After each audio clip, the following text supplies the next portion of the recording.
How has the last week been for me? A little bit slower than usual, but I had a couple closings.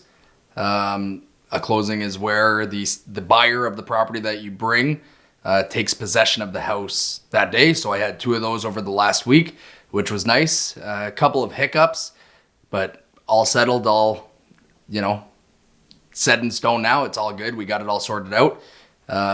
Bunch of following up, gotten some, more content put on Facebook, starting to do more stories again, which is good.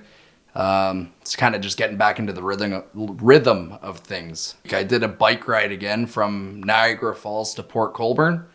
That was a really good bike ride. I'm going to do it again this week also, so that'll be fun. So Niagara Falls to Port Colborne, took the back roads with a friend of mine, and it was just shy of 32 kilometers, and it took us 2 hours on the dot, actually. And that was heavy wind the entire way, so it was one heck of a workout too.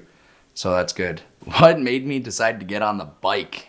I do have a car, but I've been slowly trying to integrate, with the gym's not open and I don't run.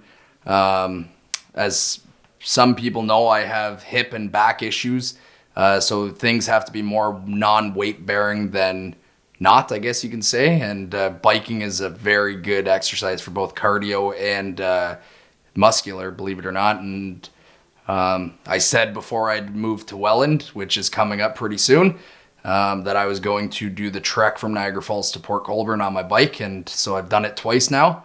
And overall, it's just a good bike ride. It's fun. It's hard, but it's good. It's not great, but it's not horrible, if that makes sense. What's it like to accomplish that bike route? At first I just, it was my first bike ride of the year, really. I mean, I did a couple bike rides with my wife, Aliessa, a couple times just in the city of Niagara Falls. Very short, nothing crazy.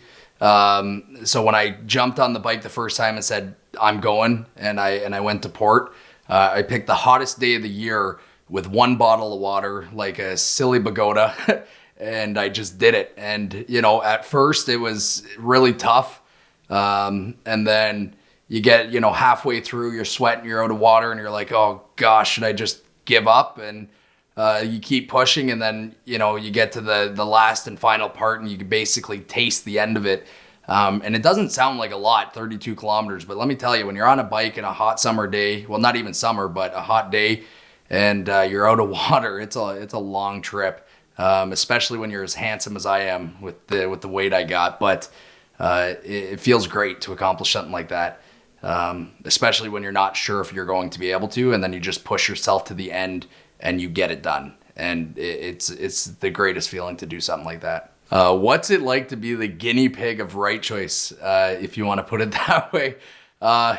It's not that bad. I like it because I'm not so much opposed to doing things first. I don't mind being the first one to, go down the flight of stairs or climb to the top. But it's actually cool because I can warn others what it's all about. And, today we were talking, as mentioned, the cycle of what we're doing. And, like, share, comment, stuff like that. I've done it in the past. So I know kind of all about it. So being the guinea pig, it's actually kind of cool because now that I was the guinea pig and I was, the first one at RightChoice working alongside Joe, and, getting mentored from him, I know what it is already. Not everything, of course, but I know most of the tools that are offered. And now I can kind of just sit back and relax and look at the new recruits as, I was the first day trying to get it done, a little stressed out, not knowing what this is, what that is, or how to do this or that, however you want to put it. But no, it's kind of fun now that I look at it. At first, I was a little nervous about being the guinea pig because I realized when I joined I was as the first recruit and the first person to join. But now that we have more recruits and more people coming and more people doing what I was doing at first and still am, it's great, actually. I like to see it because I can give them pointers on how I got through it. What's it like to have that round table of, the group of people that are going to support you in every move you make? It's good. It's great. Before it was just Joe and I. Now we got a few more recruits coming to the table. Obviously, we still have Jocelyn, which is amazing. But it's good. It feels good to know that there's other people coming to do the same things we're doing, to learn. And it's nice that I can actually be a teacher to some of these people and show them kind of the way I did things. It's just the more support, the better, right? And when you have such a small group, it's not friends or a group. You're going to quickly become family because you're going to run everything by them. And they're going to run everything by you and ask you for advice, and you're going to ask them for advice. And in life, that's what it's all about. It's all about family at the end of the day, and how you can work to get it done together. And being in a tight-knit relationship like that, that's the best way to do it. That's all I can say to that. Main driving factor to the last couple closings that I attribute them to, well, it's going to be first off leads, because lead generation here is incredible. The content, daily content that Joe does, it drives it all, right? So right there, you come in, you do your content. Well, Joe does his content, and it creates a business that nobody else is doing.